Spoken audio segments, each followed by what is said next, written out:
She threw him out for being poor. 2 years later, that same worthless man walked into her father's company, not looking for a job, but as the man who had just bought it.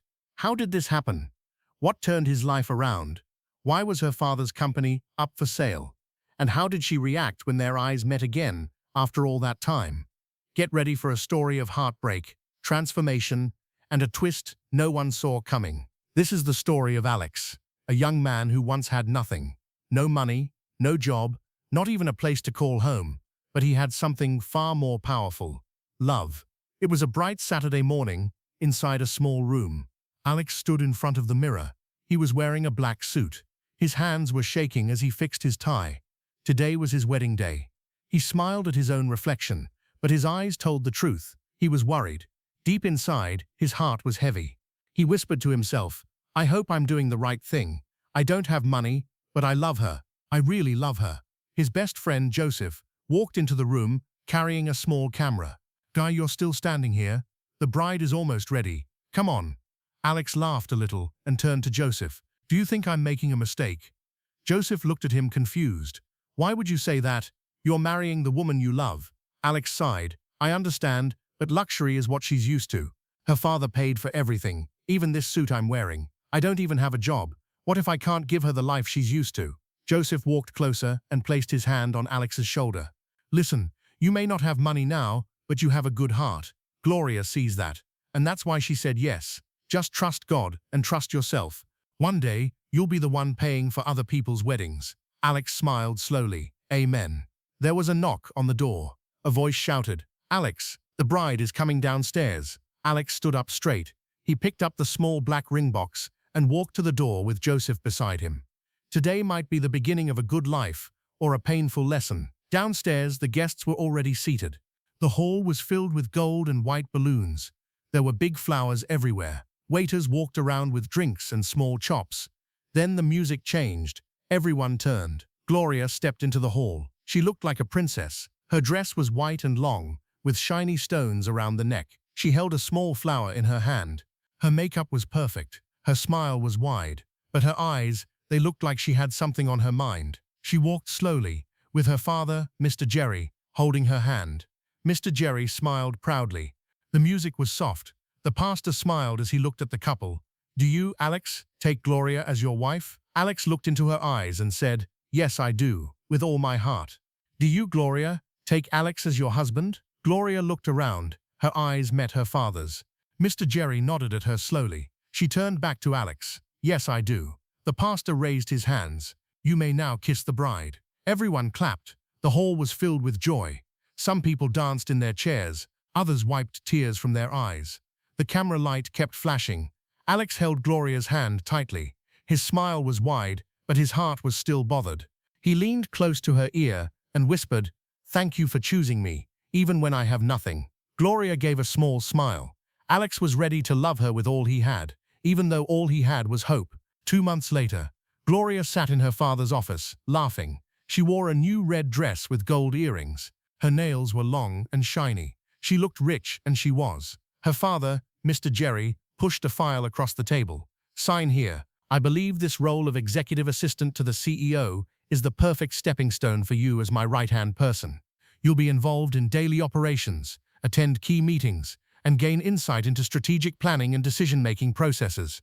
You'll learn from me and the rest of the team, and I truly believe you'll be well prepared to take over when the time comes. I want you to sign on for this role and make the most of it. It's going to be a fantastic opportunity for growth and learning." Gloria picked up the pen and signed with a smile. "Daddy, thank you for everything. You've made work so easy for me." Mr. Jerry smiled back. "Of course, you're my only child. You deserve the best." Alex sat in their living room. The fan was blowing slowly. His laptop was on his legs. His eyes were tired. He had just sent his 10th email for the day. "Please find attached my proposal." He stopped and looked around the room, empty, quiet, cold. He whispered, "God, please, just one yes. Just one contract will go a long way." In the beginning, Gloria was sweet. She would cook for Alex. She would sit beside him and say, "Don't worry, my love, things will get better." But that sweet voice didn't last. One morning, Alex was in bed. The fan turned slowly above him. His laptop was open, resting on his lap. He wasn't watching films. He wasn't playing games. He was searching. He clicked through building project sites. He checked his emails. He was hoping. Maybe one company had replied. Maybe today, someone would call him for a building contract. But his inbox was empty. Then Gloria walked into the room. She was dressed for work. Her hair was neatly packed, and her perfume filled the air. She looked at Alex and paused. "You're still in bed?" she asked sharply. Alex looked up. "I've sent out some proposals this morning. There's this new school building project in Asia. I applied for it." Gloria laughed in a cold way. "Alex, every week you talk about new projects. Every time it's I applied for this or I submitted for that, but nothing ever comes out of it." Alex sat up slowly. "You know I'm a building engineer. Contracts don't just fall from the sky. It takes time." "Time," she snapped. "It's been months since we married. How many sites have you worked on?" "Zero. You sit here clicking and hoping while I go out and work every single day." Alex's mouth was dry, but he still tried to speak. "Gloria, I'm not lazy. You know I'm not." She threw her hands up. "All I know is that I'm tired. Tired of paying bills. Tired of pretending everything is fine. Tired of being the man in this house." She turned and walked out of the room. Alex stared at the laptop screen. The words there didn't matter anymore. He slowly closed it. The silence in the room pressed on his chest. He was a man. He was skilled. But right now, he felt useless in his own home. And something inside him started to break. That evening, the doorbell rang. Alex opened the door, and there stood his old friend Joseph. "Ah, my brother." Joseph smiled wide, holding a nylon bag full of snacks. "Joe." Alex smiled for the first time that day. "You didn't even tell me you were coming." "Surprise visit," Joseph said.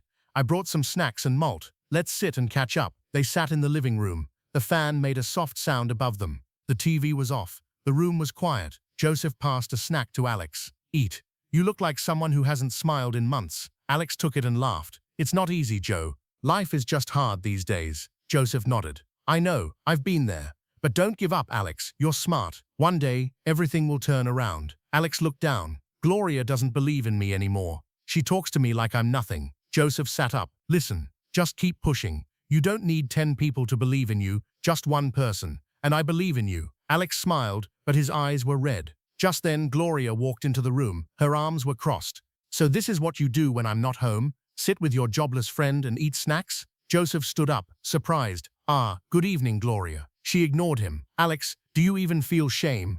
You're here laughing like everything is fine." Alex stood slowly. "He's my friend. He came to check on me." Gloria hissed and walked away. Joseph turned to Alex. "Is this how she talks to you every day?" Alex said nothing. He just sat back down. Joseph looked at his friend for a long time. "Alex, you need to do something fast, or this woman will finish you." Alex nodded. His eyes were calm, but his heart had started to burn. That night, the room was quiet. The light was off, but the pain was still there. Alex sat on the edge of the bed. Gloria was already lying down, facing the wall. He took a deep breath and spoke softly. "Gloria, I want to talk." She didn't answer. "Please," he continued. "What you said today in front of Joseph, it broke me." Still no answer. "You laughed at me. You called me weak in front of my friend." Gloria slowly turned to face him, her voice sharp. "So now I can't talk in my own house because your friend was here?" Alex looked at her, his eyes low. "That's not it. I just want you to believe in me. You know I'm trying. Every day I send out my proposals. I follow up. But it's hard out there." He paused, then added, Maybe you can talk to your dad. He knows big people. If he helps me get one small contract, I will prove myself."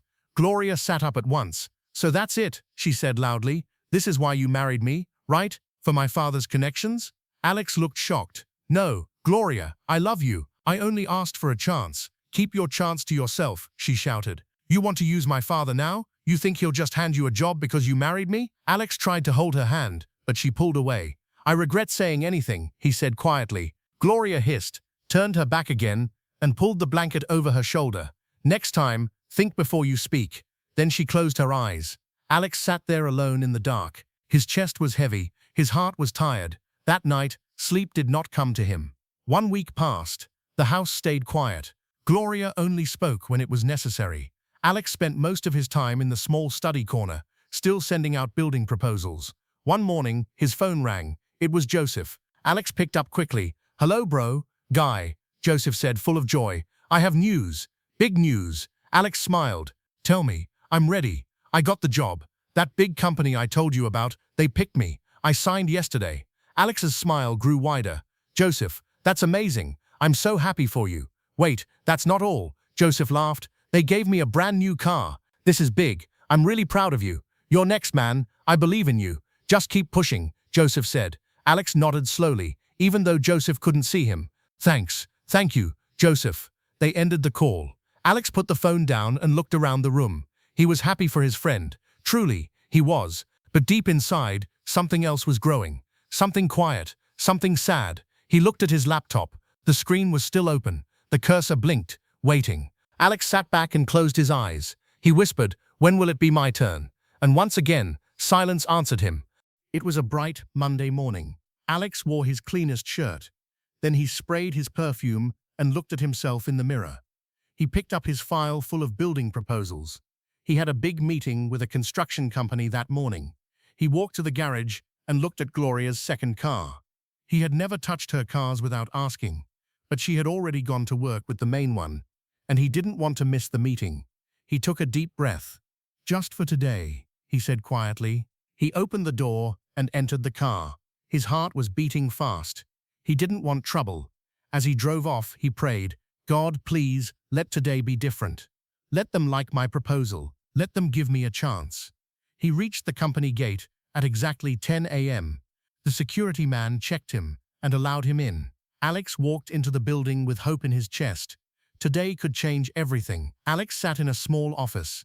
Across the table was Mr. Adabio, the man in charge of projects. Alex smiled and spoke with confidence. "Sir, my proposal covers cost, safety and speed.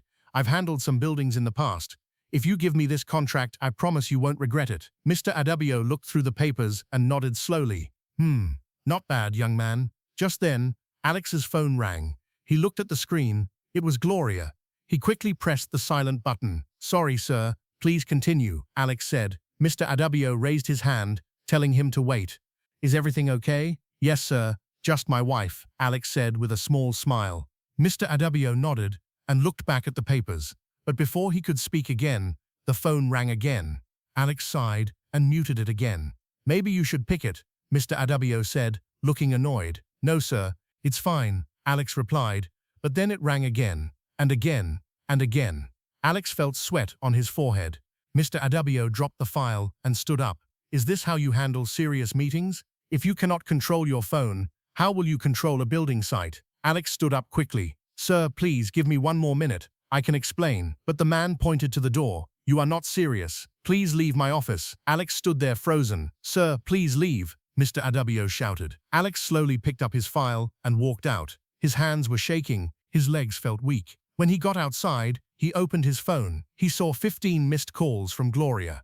Alex stepped out of the company gate. He stood beside the car. His hands were weak. His eyes were red. Then the phone rang again. It was Gloria. This time, he picked up. Her voice came like a slap through the phone. "What is wrong with you? Why did you take my car? Who gave you permission?" Alex tried to stay calm. "Gloria, I had a meeting, a big one. I didn't want to be late. That's why I used it, just for today." But she screamed, "Don't ever touch my car again. Are you my driver? If you need a car, go and buy your own." Alex's voice broke. "Do you know what you just did? That meeting was important. I was this close to getting a contract worth millions. But your calls, they ruined it. You made me lose everything today." Gloria laughed. "So now it's my fault that you're a failure." Alex sighed. "I'm trying, Gloria. I'm really trying. I just need your support." She hissed loudly. "Support yourself, not with my things." Then she ended the call. Alex stood still. He looked up at the sky, then down at the ground. He didn't know which one hurt more, losing the contract or hearing her talk to him like trash. That evening, Alex opened the front door slowly. Gloria was standing in the sitting room, arms folded, eyes sharp. Before he could say anything, she shouted, "Where's my car key?" Alex reached into his pocket and brought it out. She snatched it from his hand. "Don't ever touch anything that belongs to me again." Alex looked at her with tired eyes. "Why are you treating me like this, Gloria? What did I do to deserve this kind of pain?" Gloria stepped forward. "You married me and brought shame into my life. My friends laugh at me because of you." Alex raised his voice for the first time. "I didn't marry you for your money. I married you because I loved you." "Then maybe you should have married someone as poor as you," she shouted back. The argument became loud. Alex turned away, trying to calm down. But then Gloria did something terrible. She spat on his face. Time stopped. Alex wiped his face slowly. His hand rose halfway into the air. Then he paused. His hand began to shake. He stepped back.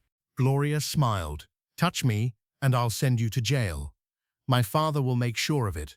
Alex looked into her eyes. She had no fear, no love, no pity. He turned around and walked to the bedroom. That night, he didn't sleep. He just stared at the ceiling, wondering how love turned into this. The next morning, Alex sat at the dining table with his laptop. He had been awake since 3 a.m. He had not eaten. He had not bathed. His eyes were tired, but he kept scrolling and sending messages, searching for contracts online. He whispered to himself, "One good job, just one, God. Please." Suddenly, there was a knock at the door. The door shook. It wasn't a soft knock. It was loud, strong, angry. Alex stood up slowly. His hands felt cold. He looked through the curtain. What he saw made his heart beat fast. 3 men stood at the door. One was Mr. Jerry, Gloria's father. The other 2 were soldiers. Their eyes were strong. Their faces were hard. Alex opened the door slowly. Mr. Jerry pointed his finger straight at Alex. "So you now beat my daughter?" he shouted. Alex was shocked. "No, sir. I didn't touch her. I swear to God I didn't." Before he could finish, the 2 soldiers moved in. One held his hand. The other grabbed his shirt. Alex shouted, "Wait, I didn't do anything. Please, let me explain." But they didn't listen. They dragged him outside. Gloria was standing by the car, holding her phone. She didn't even look at Alex. Alex kept begging, "Please, Daddy, sir, please let me talk. Gloria is lying." Mr. Jerry walked away without saying a word. They took Alex to the barracks. There, he was ordered to kneel. They poured cold water on him.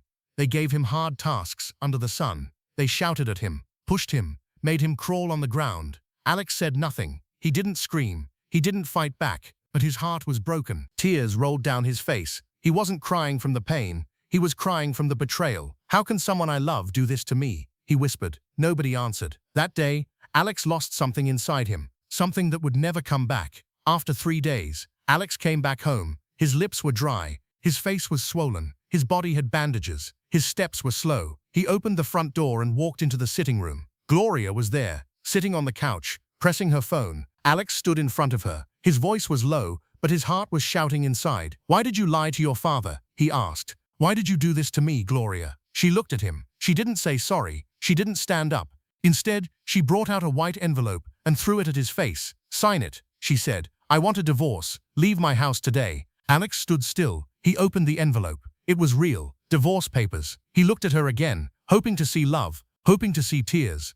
But there was nothing. Only anger on her face. Only hate in her eyes. Alex knew this was not his wife anymore. This was the end of their love. Alex packed his bag slowly. Just one small bag. He didn't take much. He left the gold watch she bought for him. He dropped the perfume she once gave him. He didn't want anything that would remind him of her. He walked to the door. Before he stepped out, he turned and looked at Gloria. One last time. She didn't look at him. She just changed the TV channel. Alex walked out. The sky looked dark. The street was quiet. He stood outside and brought out his phone. His hands were shaking. He dialed a number. It rang. Then a voice answered. "Hello?" It was Joseph, his best friend. Alex cleared his throat and said, "Please, can I stay with you for some time?" Joseph was shocked. "What happened, Alex? Are you okay?" Alex looked around. His eyes were red, but he forced his voice to stay calm. "I'll explain when I get there." Joseph said, "Come, my door is always open for you." Alex started walking. He didn't know what tomorrow would bring, but he knew one thing. This was the beginning of a new life, a painful one. But maybe, just maybe, his story wasn't over yet. Joseph's house. Joseph heard a knock at the door. He ran to open it. When he saw Alex, he froze. Alex's face was swollen. There were bandages on his arm. Joseph opened his mouth wide. "Alex, what happened to you?" Alex didn't speak. He just walked in slowly and sat on the couch. Joseph shut the door quickly and sat beside him. "Talk to me, bro. Who did this to you?" Alex looked at him with tired eyes. Then he said, "I didn't touch her, Joseph. I swear. But her father sent soldiers. They beat me. They tied me up like I was a thief." Joseph's eyes were wet. Alex reached into his pocket and brought out a paper. He gave it to Joseph. Joseph opened it. His eyes moved from line to line. "Divorce papers," he said in shock. Alex nodded slowly. She said, "I should sign and leave her house. No goodbye, no sorry, nothing." Joseph placed his hand on his shoulder. "You will not end like this," Joseph said. "You are a good man. Everything will be fine. I promise you." That night, the 2 men sat on the couch. They didn't say much, but their hearts spoke louder than words.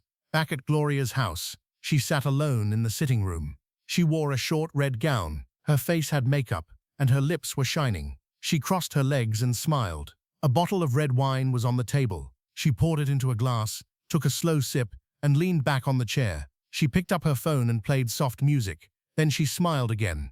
"Good riddance," she whispered. "Let him go and suffer.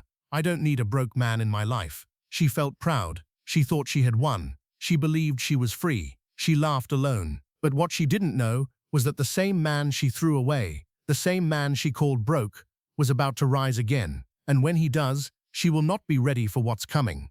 Time passed slowly. Day turned to night. Weeks became months. Alex was still staying with Joseph. He woke up every morning, opened his laptop, and searched for contracts. He sent emails. He made calls. Went to some offices. Some people promised to call back, but no one ever did. His bank account was empty. But still, he didn't give up. He didn't beg. He didn't steal. He waited. One Saturday evening, Joseph came back home dancing. Alex looked up from the chair.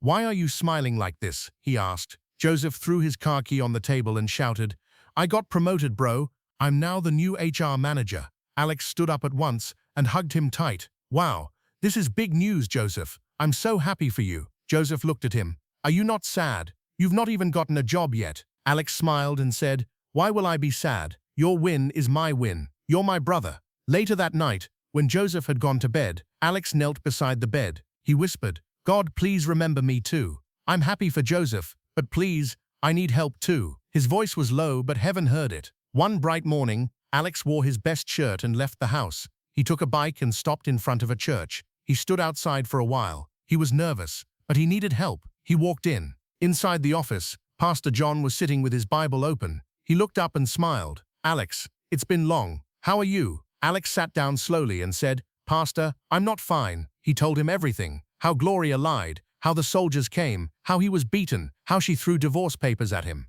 Pastor John's face changed. He was quiet for a moment. Then he said, "Alex, I'm so sorry. I never saw this coming, but God is not sleeping. Let me pray with you." The pastor stood up and placed his hand on Alex's head. He prayed for a while. After the prayer, the room was silent. Then Pastor John sat back down. "Alex," he said, "while you wait for a big contract, do something else with your hands. Start small." Alex looked at the floor. He nodded slowly. "I agree, sir, but I don't even know what else I can do." He leaned back on the chair and covered his face. His heart was heavy. He was lost in thought. That afternoon, inside a big office building, Joseph was sitting with other top staff. It was a serious meeting. The company had just bought land in another city. They wanted to build a new branch there. The managing director stood up and said, "We need someone strong, someone who can handle this project from beginning to end. We don't have time for mistakes." Everyone kept quiet. Some looked at each other. No one said anything. Then slowly, Joseph raised his hand. The MD looked at him. "Yes, Joseph? You want to say something?"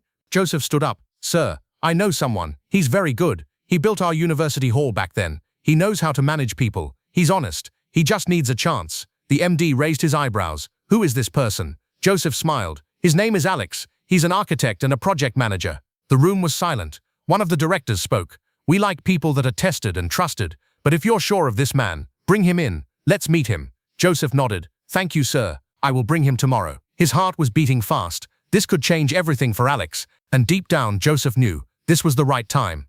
That evening, Joseph couldn't wait to get home. As soon as he opened the door, he shouted from outside, "Alex, where are you?" Alex came out of the kitchen, wiping his hands. "I'm here. Hope all is well." Joseph dropped his bag and smiled wide. "Bro, something big just happened." Alex looked confused. "What happened?" Joseph moved closer. "There's a new project at my office. A big one. We need someone to handle it." "I mentioned your name." Alex froze.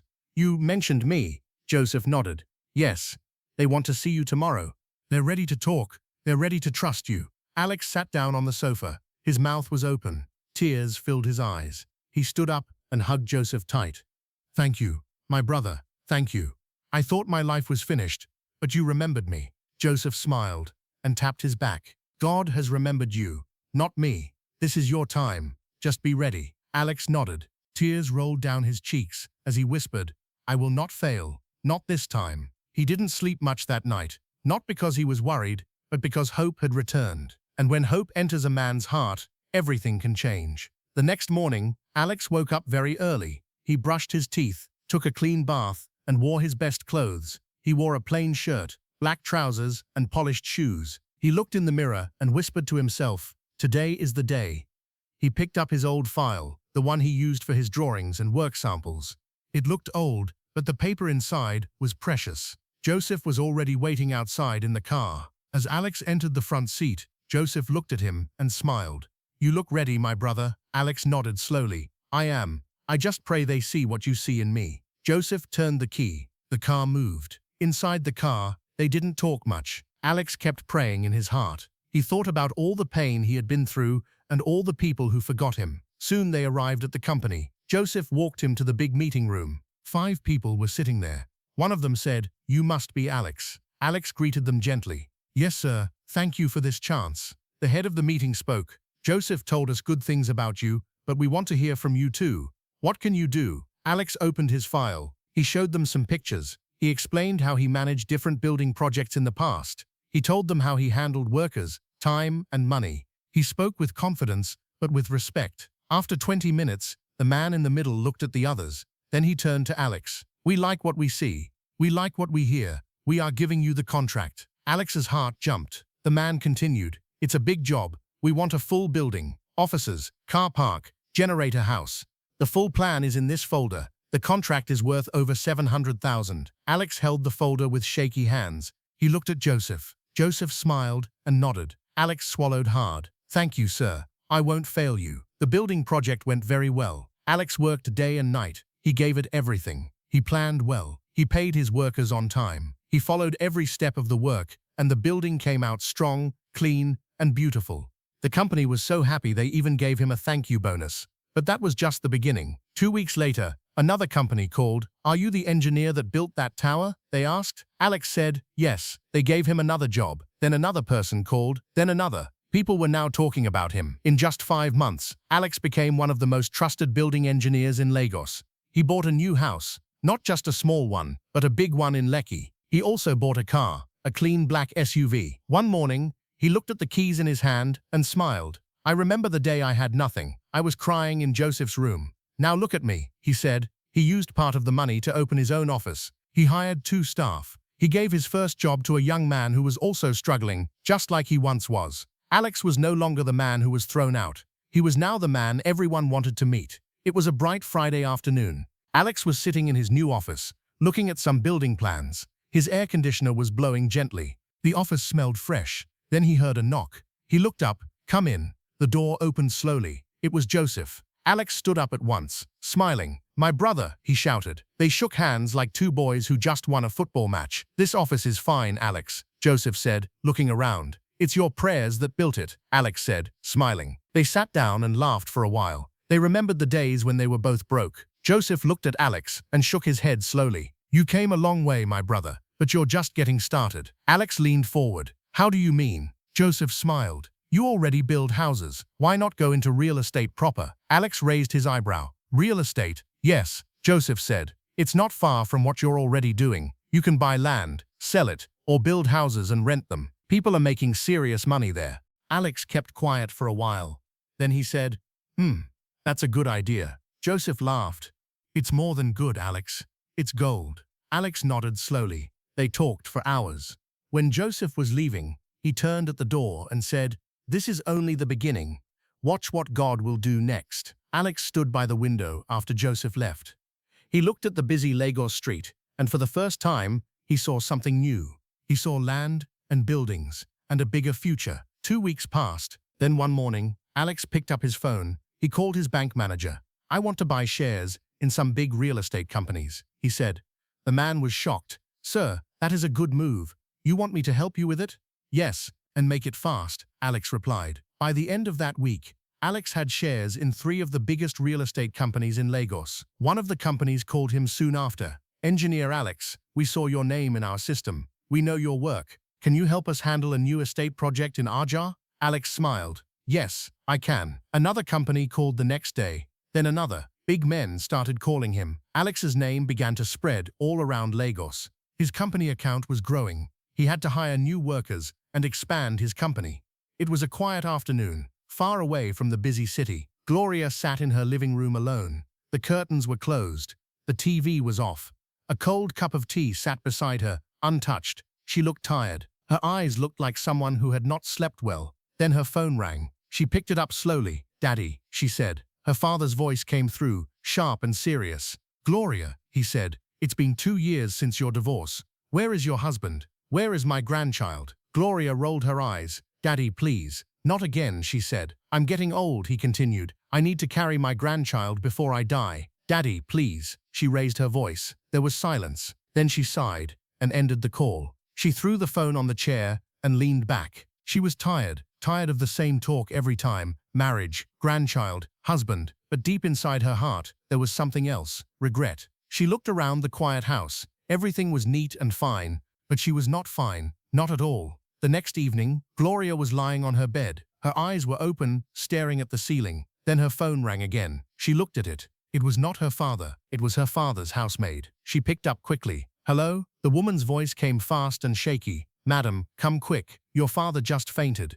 We're rushing him to the hospital." Gloria sat up at once. What happened?" "I don't know, madam. He was just talking. Then he fell down. He's not talking now. Please come." Gloria jumped out of bed. She grabbed her car keys with shaky hands and ran outside. She entered her car and started it. As she drove out of the gate, she began to pray. "Please, God, not now. Don't take my father. Please." Tears fell down her cheeks as she sped through the road. Her hands were shaking on the steering wheel. She remembered his voice on the phone. "Where's my grandchild?" She drove faster. Gloria rushed into the hospital. She didn't even wait to park her car properly. She ran straight to the front desk. "Please, where is my father? Mr. Jerry. They brought him here." A nurse looked up quickly. "Calm down, madam. Please wait." Just then, a doctor came out of one of the rooms. His face was not smiling. He walked slowly toward her. "Are you his daughter?" the doctor asked. Gloria nodded fast. "Yes, I'm Gloria. Where is he?" The doctor looked down. Then he spoke softly. "I'm sorry. Your father didn't make it. He had a heart attack. He was brought in late." Everything around Gloria went silent. She couldn't hear anything else. Her knees became weak.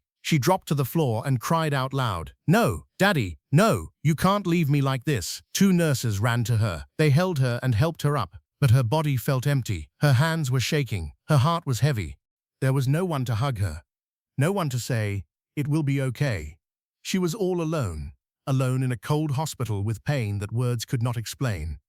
Mr. Jerry's funeral was big. Very big. Many people came. Big men in black suits. Rich women in expensive dresses. Long black cars. Flowers everywhere.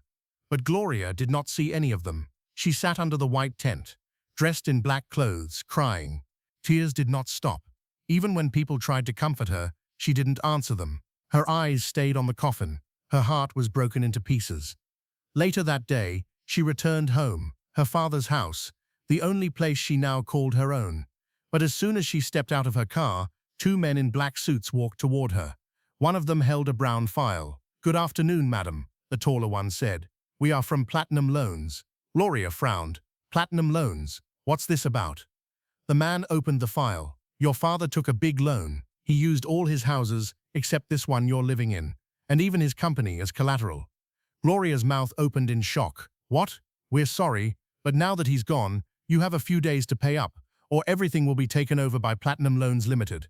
He handed her the file. Then both men turned and walked away. Gloria just stood there, shaking. She opened the file slowly. Tears fell again. The houses were no longer hers. The company was gone.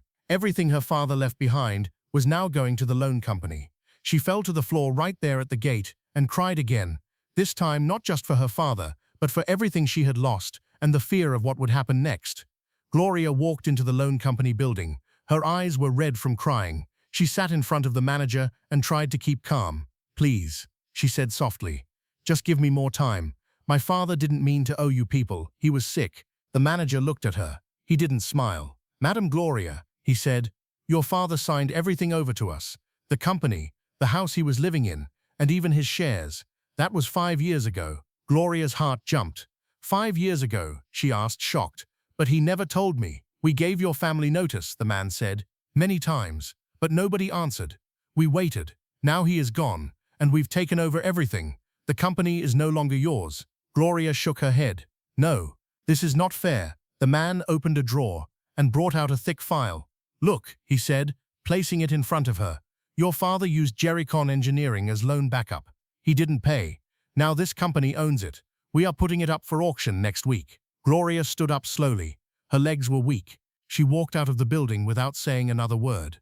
Outside, she looked up at the sky and whispered, "Daddy, why didn't you tell me? Why did you leave me like this?" But there was no answer, only silence. 1 week later, the auction for Jericon Engineering was set to begin. The hall was filled with important business people. They wore nice suits, cameras clicked, papers were passed around. Gloria sat quietly at the back.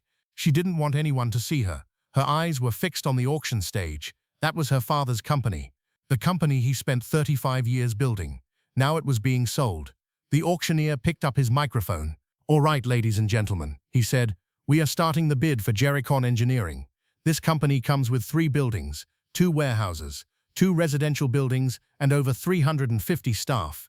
Bidding starts at $500,000. Hands went up, 550. Someone shouted, 620. The numbers kept going up. Gloria felt sick. She covered her mouth with her hand. She wished it was all a dream. 800, 1 million. Then suddenly a new voice said, 1.2 million. The room went quiet for a second. The auctioneer looked around. Final bid, $1.2 million. Going once, going twice, sold. He pointed to the man who made the bid. Sold to Mr. Alex Engineering Limited. Gloria's eyes flew open. Alex? No, it can't be. She stood up.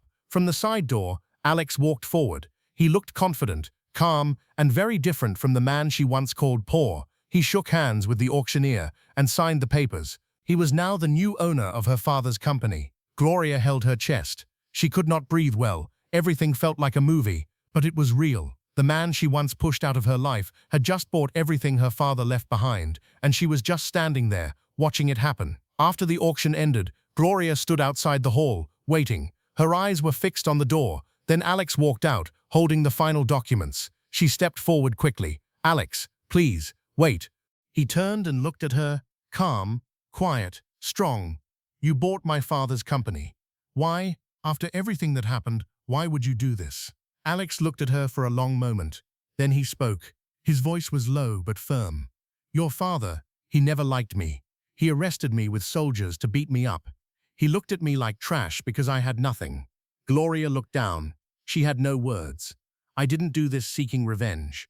My return isn't about mocking you." He stepped closer. "I did it because I worked hard. I grew. And when I saw that Jericon was falling, I saw a business I could save, a company with good staff who needed to retain their jobs. I bought it because I could, not because I was angry." He paused. "But I won't lie, it still feels strange to stand here and watch you look at me like this." Gloria's voice shook. I didn't know things would turn out like this. Nobody ever knows. That's why you should treat people with respect, whether they're rich or poor." Then he turned and walked to his car. Gloria watched as he entered the car and drove off. She stood by the road, alone. Now she had only one house, the one she lives in. But no job, no father, no husband, and no one to blame but herself. The company was gone. The man who loved her was gone. All she had now was a chance to start all over again. This story teaches us something very deep. Never look down on anyone just because they are poor. Life can change in one moment. The person you reject today may be the same person you'll need tomorrow. Treat people with love. Treat them with respect, whether they have money or not. Now it's your turn. Which part of this story touched your heart the most? I'd love to hear your thoughts, so please take a moment to share them in the comments below. Your voice truly matters. And don't go too far. Something powerful and unforgettable is coming your way in just a few days. So make sure to subscribe and turn on the notification bell so you'll be the first to know when it arrives. If this story moved you, please give it a like and share it with your friends. Thank you so much for watching. Your presence here means the world to me. Until next time, stay inspired.